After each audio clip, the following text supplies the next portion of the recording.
Je vais vous demander de vous présenter pour savoir un peu qui vous êtes.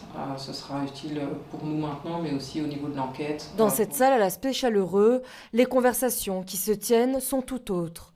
Ici, on se confie, mais surtout, on témoigne d'avoir été victime de traite ou de trafic d'êtres humains. Ça va être de pouvoir expliquer la procédure dans des mots compréhensibles pour les victimes et aussi pouvoir créer un lien de confiance avec la victime pour qu'après elle soit le plus à l'aise avec nous pour pouvoir expliquer vraiment toutes les situations qu'elles ont vécues. En 2024, la traite et le trafic d'êtres humains n'ont cessé d'augmenter.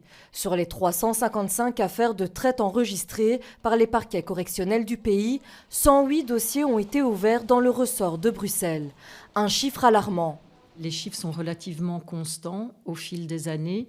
Ce qu'on remarque quand même, c'est au niveau des nouveaux accompagnements des victimes, que les victimes belges arrivent en deuxième place, dont un nombre important de mineurs. Et donc ça, c'est quelque chose qui est quand même préoccupant. Du proxénétisme à l'esclavage moderne, Myria est confrontée à des formes d'exploitation toujours plus diverses.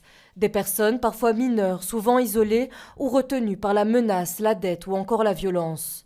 Il y a plusieurs mois, des personnes d'origine vietnamienne en ont été victimes, ici, à la Galerie du Centre.